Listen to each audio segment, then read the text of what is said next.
यहाँ हरियाणा के हर गांव में फिर से एक बड़ा स्तर पर अभियान चलने वाला है। पंचायती जमीनों पर चलेगा बुलडोजर।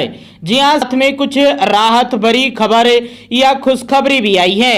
विचार चल रहा है सरकार के जहन में, जोड़ तालाब से कब्जा हटेगा यदि आपकी किसी पंचायती जमीन पर यदि आपका या आपके परिवार किसी आस पड़ोस का कब्जा है तो उसके लिए कुछ राहत भरी अपडेट भी है, उसको मालिकाना हक भी मिल सकता है। तो किस जमीन पर मिलेगा और किस जमीन पर कब्जा हटेगा और अभी तक आपके गांव में क्यों नहीं हट रहा है कब्जा, जान लीजिए पूरी अपडेट। और कब तक आपको आवेदन करना है मालिकाना हक के लिए, जान लीजिए। और सरपंच की क्या भूमिका रहने वाली है कब्जा हटवाने में। आगे भी आप हरियाणा की हर खबर जानना चाहते हैं तो स्टेट नॉलेज टीवी हिंदी के साथ जुड़ जाइए और सब्सक्राइब जरूर कर दीजिएगा। नमस्कार भाइयों और बहनों, अगर आप हरियाणा के किसी भी गांव में रहते हैं और आपके गांव में पंचायती जमीन पर किसी का कब्जा है या खुद आपका कब्जा है तो आज की यह वीडियो आपके लिए सबसे बड़ी चेतावनी और सबसे बड़ी खुशखबरी दोनों लेकर आई है। हरियाणा के गांव में इस वक्त हड़कंप मचा हुआ है। Punjab and Haryana high court के सख्त आदेश के बाद पूरे राज्य में पंचायती जमीनों से अवैध कब्जे हटाने की एक बड़ी मुहिम या एक महाअभियान शुरू हो चुका है। सरकार का बुलडोजर एक्शन मोड में है। लेकिन रुकिए, क्या आपके गांव में अभी तक बुलडोजर नहीं चला है? क्या आपके गांव में अभी तक निशानदेही नहीं हुई है? अगर ऐसा है तो इसमें आपके गांव के सरपंच की एक बड़ी चालाकी या गलती हो सकती है। और हाँ, जिनके कब्जे 2004 से पहले के हैं उनके लिए सरकार मालिकाना हक का एक आखिरी मौका दे रही है, जिसकी तारीख बढ़ाकर जनवरी 2027 कर दी गई है। आज की इस वीडियो में हम एक एक पॉइंट को बारीकी से समझेंगे कि सरकार का क्या नियम है, आपको कब तक राहत मिलेगी और किस जमीन पर बुलडोजर चलना बिल्कुल तय है। तो बता दें कि जोड़ तालाब और जलाशय यहाँ कोई माफी नहीं रहने वाली। सबसे पहले बात करते हैं उन जमीनों की जहां पर सरकार और कोर्ट का रुख 100% सख्त है। अगर आपके गांव में कोई जमीन जोड़ तालाब जलाशय नदी नाले मंदिर या किसी विशेष सामाजिक काम के नाम पर अलॉट की गई जमीन है तो उस पर किसी का कब्जा है तो भाई सावधान हो जाइए। चाहे आपका कब्जा 2004 के बाद का हो या फिर 2004 से पहले का, यानी दादा परदादा के समय का ही क्यों न हो, वह कब्जा हर हाल में हटाना होगा। कोर्ट के आदेश के मुताबिक प्राकृतिक संसाधनों और सामाजिक जमीनों पर किसी भी व्यक्ति का प्राइवेट हक नहीं हो सकता। इन जमीनों से कब्जा हटना बिल्कुल तय है, इस पर सरकार कोई समझौता नहीं कर सकती। 2004 से पहले का कब्जा मालिकाना हक कैसे मिलेगा? अब आते हैं उस राहत पर जिसका इंतजार हजारों लोग कर रहे हैं। अगर आपके पास कोई ऐसी पंचायती जमीन है जो बचत की जगह पर है या कोई अन्य सामान्य पंचायती जमीन है, जोड़ या मंदिर के नहीं है, उस पर आपका कब्जा 2004 से पहले का है तो सरकार आपको बेघर नहीं करने देगी।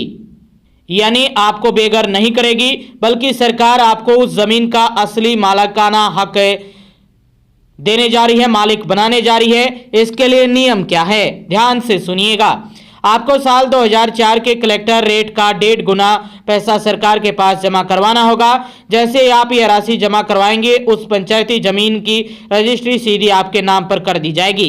कुछ एक वेरिफिकेशन वगैरह का काम है वो होगा और आपको मालिकाना हक मिल जाएगा। इसकी आखिरी तारीख पहले कुछ और थी लेकिन अब सरकार ने इसे बढ़ाकर 16 जनवरी 2027 और कुछ मामलों में 27 जनवरी 2027 तक कर दिया है। यानी आपके पास जनवरी 2027 तक का समय है फिर से आवेदन करने का। अगर आपने पहले आवेदन नहीं किया था तो तुरंत अपने दस्तावेज तैयार कीजिए और आवेदन कर दीजिए, वरना यह मौका हाथ से निकल जाएगा और सीधा बुलडोजर का सामना करना पड़ेगा। अब बात कर लेते हैं उस सवाल के बारे में कि आपके गांव में बुलडोजर क्यों नहीं चला, सरपंच का क्या खेल है इस मामले को लेकर। अब एक बहुत बड़ा सवाल जो आप लोग मुझसे कमेंट में पूछते हैं, सर हमारे गांव में तो इतने अवैध कब्जे हैं लेकिन सरकार का बुलडोजर तो आया ही नहीं, कोई कार्रवाई क्यों नहीं हो रही? तो भाइयों, इसकी असली वजह समझिए। इसमें आपके गांव के सरपंच या पंचायत की ढील हो सकती है। नियम यह कहता है कि जब तक गांव का सरपंच या पंचायत लिखित रूप में बीडीपीओ खंड विकास एवं पंचायत अधिकारी डीडीपीओ ऑफिस में शिकायत दर्ज नहीं कराता तब तक प्रशासन को कार्रवाई करने में समय लग सकता है। यदि खुद करता है प्रशासन कार्रवाई तो हो सकता है कि देरी हो। कार्रवाई का पूरा प्रोसेस क्या है इसे नोट कर लीजिए। पहला कदम, जैसे ही सरपंच या कोई ग्रामीण डीडीपीओ या बीडीपीओ ऑफिस में शिकायत देता है तो 1 सप्ताह यानी 7 दिन के अंदर अंदर उस जमीन की सरकारी निशानदेही यानी पैमाइश करवाई जाती है। हो सकता है कि इसमें समय में इधर उधर हो सकता है 2-4 दिन। वहीं दूसरा कदम, निशानदेही होने के ठीक 1 हफ्ते बाद अवैध कब्जेधारियों को सरकारी नोटिस थमा दिए जाते हैं और उनसे जवाब मांगा जाता है। यदि जवाब नहीं देते हैं तो अगला कदम उठाया जाएगा। तीसरा कदम, नोटिस मिलने के बाद 14 से 21 दिन का समय दिया जाता है।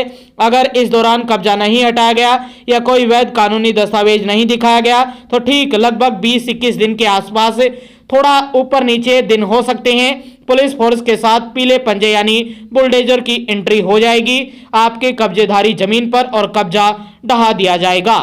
और यदि आप वहां पर शांति को भंग करते हैं तो आप पर एफआईआर होगी और पुलिस कार्रवाई भी की जाएगी। अगर आपके गांव में कब्जा नहीं हट रहा है तो तुरंत अपने सरपंच से मिलिए। उनसे कहिए कि बीडीपीओ और डीडीपीओ ऑफिस में शिकायत दर्ज करवाएं लिखित रूप में, ताकि जल्द से जल्द कब्जेधारी जो जमीन है उन की निशानदेही हो सके, उनको नोटिस दे सके प्रशासन या पंचायत, और उसके बाद वहां पर पीला पंजा चल सके। तो जल्द से जल्द आपकी पंचायत को एक्शन लेना चाहिए। वहीं जोड़ तालाब वालों के लिए सरकार की गुप्त योजना, अब एक और बड़ी अपडेट जो सरकारी सूत्रों के हवाले से छनकर आ रही है। अभी इस पर ऑफिशियली मोहर नहीं लगी है, लेकिन ये अपडेट है। हो सकता है कि विचार चल रहा है सरकार के जहन में, उसमें कुछ बदलाव हो, लेकिन अभी तक ये अपडेट आ रही है कि जैसा कि मैंने पहले बताया कि जोड़ तालाब और मंदिर की जमीनों से कब्जा हटाना अनिवार्य है, लेकिन सरकार इस बात से भी वाकिफ है कि कई गरीब परिवार सालों से पीढ़ियों से वहां मकान बनाकर रह रहे हैं। अगर अचानक बुलडोजर चला तो वो लोग बेघर हो जाएंगे, लेकिन बहुत सारे गाँव में बुलडोजर चल भी चुका है। इसलिए सरकार के भीतर इस वक्त एक विशेष योजना पर विचार किया जा रहा है। हालांकि इस पर अभी कोई फाइनल ऑफिशियली फैसला या नोटिफिकेशन नहीं आया है, लेकिन सूत्रों की माने तो सरकार इन लोगों को एक बड़ी राहत देने की तैयारी में है। राहत क्या होगी? सरकार इन कब्जेधारियों को वहां से हटाकर किसी दूसरी जगह पर प्लॉट या सरकारी मकान देकर शिफ्ट कर सकती है, यानी सरकार कोर्ट के आदेश का पालन भी करेगी और गरीबों का आशियाना भी पूरी तरह से नहीं उजड़ने देगी। जैसे ही इसे पुनर्वास यानी शिफ्टिंग की नीति पर कोई पक्का फैसला आता है तो आपका भाई सबसे पहले वीडियो बनाकर आपको अपडेट देगा।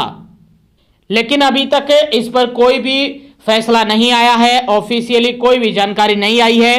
टूटी टूटी खबरें आ रही हैं कि सरकार विचार कर रही है, इस पर राहत दे सकती है, लेकिन राहत किस प्रकार की देगी ये तो सरकार के जहन में है। सरकार के फैसले के बाद होगा। हो सकता है कि केवल विचार हो और विचारों को खारिज कर दिया जाए और राहत ना मिले और पीला पंजा ही चले। तो भाइयों, कुल मिलाकर बात यह है कि जनवरी 2027 तक का समय आपके पास है। अगर कब्जा 2004 से पहले का है और सामान्य जमीन पर है तो 1.5 गुना पैसे देकर रजिस्ट्री करवा लीजिए। अगर जोड़ तालाब पर है तो सरकार की अगली पॉलिसी का इंतजार करें, या बुलडोजर चले तो शांति तरीके से जमीन से कब्जा हटा दीजिए, वरना आप पर पुलिस कार्रवाई होगी। अपने गांव के सरपंच से बात करो कि वो गांव के विकास में रोड़ा बने अवैध कब्जों की शिकायत ऊपर भेजे, ताकि जल्द से जल्द कार्रवाई हो सके। आपको क्या लगता है, क्या सरकार का यह फैसला सही है? क्या 2004 के रेट पर मालिकाना हक देने का फैसला सही है या जोड़ वालों को शिफ्ट करना चाहिए? अपनी राय नीचे कमेंट बॉक्स में जरूर लिखिएगा। इस वीडियो को हरियाणा के हर गांव के व्हाट्सएप ग्रुप में शेयर कर दीजिए ताकि हर ग्रामीण तक यह जानकारी पहुंच सके। वीडियो को लाइक करें, चैनल को सब्सक्राइब करके बेल आइकन जरूर दबा ले। मिलते हैं अगली बड़ी अपडेट के साथ, तब तक के लिए राम राम, जय हरियाणा, और सब्सक्राइब कीजिएगा स्टेट नॉलेज टीवी हिंदी को। मिलते हैं एक और अच्छी अपडेट के साथ।